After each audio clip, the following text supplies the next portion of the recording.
నల్గొండలో 1988లో శ్రీ శారదా విద్యామందిర్ను స్థాపించి విద్యారంగానికి విశేష సేవలందించిన దివంగత విద్యావేత్త తుమ్రుకోటి నాగేందర్ది స్ఫూర్తిదాయక వ్యక్తిత్వమని పలువురు వక్తలు పేర్కొన్నారు. ఆర్థికంగా వెనుకబడిన కుటుంబాల పిల్లలకు విద్యావకాశాలు కల్పించడంలో నాగేందర్ కృషి ఎనలేనిదని అన్నారు. శ్రీ శారదా నాగేందర్ చారిటబుల్ ట్రస్ట్ ఆధ్వర్యంలో నిర్వహించిన స్మారక సభలో ఎడ్ల సైదులు మాట్లాడుతూ ఆర్థికంగా వెనుకబడిన కుటుంబాల పిల్లలకు విద్యావకాశాలు కల్పించడంలో నాగేందర్ కృషి ఎనలేనిదని అన్నారు. విద్య ద్వారా సామాజిక మార్పు సాధ్యమనే విశ్వాసంతో ఆయన జీవితాంతం పనిచేశారని కొనియాడారు. ట్రస్ట్ చైర్మన్ సరళ నాగేందర్ మాట్లాడుతూ విద్య, ఆరోగ్యం, సామాజిక సంక్షేమ రంగాల్లో సేవలందించాలనే సంకల్పంతో ట్రస్ట్ ఏర్పాటైందని తెలిపారు. నాగేందర్ విలువలు, ఆదర్శాలను భావితరాలకు చేరవేయడమే తమ ప్రధాన ధ్యేయమని పేర్కొన్నారు. వేలాది మంది జీవితాల్లో వెలుగు నింపిన గురువుగా నాగేందర్ చిరస్థాయిగా నిలిచిపోతారని అన్నారు.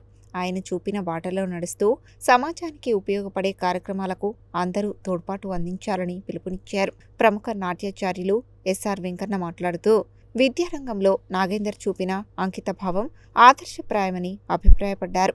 యువతలో విలువలతో కూడిన విద్యను పెంపొందించేందుకు ఆయన చేసిన కృషిని గుర్తు చేసుకున్నారు. ఈ సందర్భంగా పూర్వ ఉపాధ్యాయులు మురళీకృష్ణ, మల్లికార్జున్, ట్రస్ట్ సభ్యులు రవికుమార్, శంకర్, శిరీష తమ అనుభవాలను పంచుకున్నారు. అనంతరం నాగేందర్ చిత్రపటానికి పూలమాలలు సమర్పించి ఘనంగా నివాళులు అర్పించారు. ఈ సభలో టి భాగ్యలక్ష్మి, పి సుధా, శ్రీదేవి, ప్రదీప్ కుమార్, పుష్పగిరి, చైతన్య, మిరియాల దుర్గాప్రసాద్, శివలింగం, కవిత, రజని, శ్యామ్, జనార్దన్, పావని, పాముల అశోక్ తదితరులు పాల్గొన్నారు.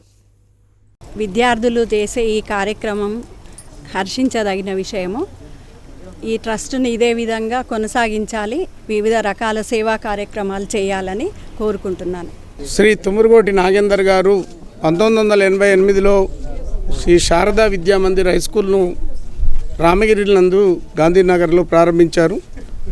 ఆనాడు మధ్యతరగతి వర్గాలకు సమానమైన నాణ్యమైన విద్యను అందించడం కోసం ఒక ఉన్నత లక్ష్యంతో ఆనాడు శారదా విద్యామందిర్ను రామగిరిలో ప్రారంభించారు.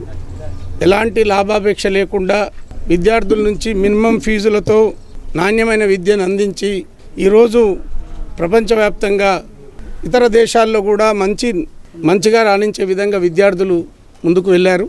దాదాపు ఆ పాఠశాలను 20 సంవత్సరాల పాటు తన మరణాంతరం కూడా కొద్ది కాలం నిర్వహించడం జరిగింది.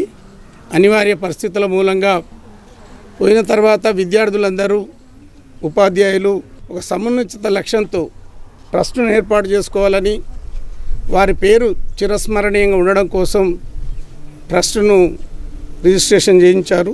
ఆ ట్రస్ట్ ద్వారా భవిష్యత్తులో విద్యారంగ కార్యక్రమాలు కానీ, ఆనాడు ఆ విద్యా సంస్థలో చదివిన విద్యార్థులు తమ పూర్వ జ్ఞాపకాలు నెమరు వేసుకోవడం కోసం సమున్నత ఆశయంతో అన్ని బ్యాచ్ల విద్యార్థులు ముందుకు వచ్చి ట్రస్టును ఏర్పాటు చేసి ఆ ట్రస్టును ఈరోజు ప్రారంభించడం జరుగుతుంది.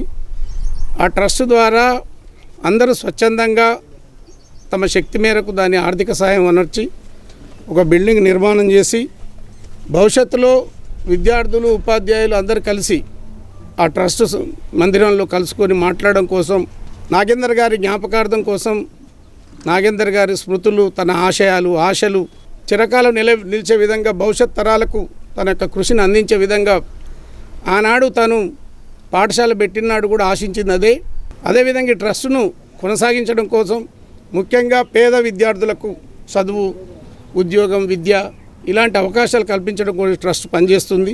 ఈ ట్రస్ట్ నిర్వహణలో విద్యార్థులు ఎంతైతే పనిచేస్తారో ఆనాడు పనిచేసిన ఉపాధ్యాయులను కూడా మేము పనిచేస్తామని తెలియజేస్తూ, ఆనాడు చదివిన విద్యార్థులు అందరూ ఏదో ఒక ప్రయోజకులై ఏదో సందర్భంగా తలెత్తుకొని జీవించే విధంగా ఆనాడు నాగేందర్ గారు ఇచ్చిన స్ఫూర్తి పనిచేస్తుంది. ఆ స్ఫూర్తిని కొనసాగిస్తామని తెలియజేస్తూ ఈ ట్రస్ట్ ద్వారా మరిన్ని కార్యక్రమాలు విస్తృతంగా ప్రజల్లోకి తీసుకుపోతాం, విద్యార్థుల్లోకి తీసుకుపోతాం, విద్యా సంబంధించిన అంశాలను భవిష్యత్తులో చేపడతామని తెలియజేస్తున్నాం. విద్యామందిర్ ట్రస్ట్ నాగేందర్ సార్ ఆ రోజు ధనాపేక్షతోటి సంపాదించాలనే ఉద్దేశంతో ప్రారంభించలేదు. అది ఎంతసేపు ఆయన ఆశయం ఏంటంటే నాణ్యమైన విద్యను అందించాలి, చిరస్థాయిగా విద్యార్థులు గుండెల్లో చిరస్థాయిగా నిలబడాలి అనే ఆశయంతో రేయింబౌలు శ్రమించి తనతో పాటు ఈ కుటుంబం సభ్యుల్లాగా ఉపాధ్యాయ మిత్రులందరూ కూడా అదేవిధంగా సమయాన్ని వెచ్చించి ఆ పాఠశాలకు పనిచేసిన వాళ్ళం. ఆ శాఖలు ఈరోజు ప్రపంచవ్యాప్తంగా విస్తరించినవి. కాబట్టి విద్యార్థుల కోరిక మేర సార్ యొక్క ఆశయాలు ముందుకు తీసుకెళ్లాలనే ఉద్దేశంతో ఈ యొక్క ట్రస్టు ప్రారంభోత్సవ కమిటీ ఈరోజు ఏర్పాటు చేసుకోవడం జరుగుతుంది. ముందుగా ఈ కార్యక్రమానికి మేము వెన్నుదన్నుగా ఉంటూ విద్యార్థుల యొక్క సార్ ఆశయాలు ముందుకు తీసుకెళ్లే విధంగా విద్యార్థుల యొక్క సలహాలు సహకారాలు ఆశిస్తూ ఈ యొక్క కార్యక్రమాన్ని ప్రారంభిస్తున్నాం. శారదా విద్యా మందిర్ ఫస్ట్ బ్యాచ్లో మేము చదివాము. సారు ఒక తొలిసూరి పిల్లలకి ఎంత ఇదిగా అమ్మ ఎలా చూస్తుందో మాకు అలా పేరెంటింగ్గా అనిపించేది, సార్లాగా అనిపించేవాళ్ళు కాదు. మాకు విద్యతో పాటు సంస్కారం, సంస్కృతి అన్ని కార్యక్రమాలలో మాకు మంచి అవకాశాలు కలిగాయి. నేను చదివింది ఒకటే సంవత్సరమైనా సారు మాకు అందించిన విద్య వల్ల మేము ఇప్పుడు చాలామంది చాలా గొప్ప స్థాయిలో ఉన్నారు. అది గర్వకారణంగా భావిస్తున్నాము. సార్ యొక్క పేరు మీద ఈ ట్రస్టు జరగడం, దీన్ని ముందుకు సాగించాలి. దీనివల్ల చాలామందికి ఉపయోగంగా ఉండాలి. ఈ ట్రస్టు పేదవాళ్ళకైనా ఎవరికైనా విద్యకు సంబంధించే ఉండాలి, విద్యది కాబట్టి అని అనుకుంటున్నాను. నేను శారదా విద్యా మందిర్లో సెకండ్ బ్యాచ్లో చదువుకున్నాను. 8th to 10th క్లాస్ వరకు ఇక్కడే చదువుకున్నాను. మరి అప్పుడు సార్ తీసుకున్నటువంటి మాకు ఇచ్చినటువంటి క్వాలిటీ ఎడ్యుకేషన్ అయితేంది, క్రమశిక్షణ అయితేంది ఈరోజు మా జీవితంలో ఎంతో ఉపయోగపడుతుంది. ఎంతోమందికి ఉపయోగపడంగా మేము కూడా విద్యార్థులను తీర్చిదిద్దుతున్నాము. ఈ ట్రస్ట్ నిర్మాణం ఏర్పాటు చేసినందుకు అందరికీ కూడా పూర్వ విద్యార్థులందరికీ మరియు ఉపాధ్యాయులు అందరికీ కూడా నా యొక్క కృతజ్ఞతలు. దీన్ని విద్యాపరంగా సెమీ ఆర్పన్ విద్యార్థులు ఎవరైతే ఉన్నారో వాళ్ళకు ఖచ్చితంగా క్వాలిటీ సర్వీస్ అయితే 100% అందిస్తాం. దీన్ని ఫ్యూచర్లో దీని కార్యక్రమాలను కూడా అందరికి తెలియజేసి నిర్వహిస్తామని తెలియజేస్తాం.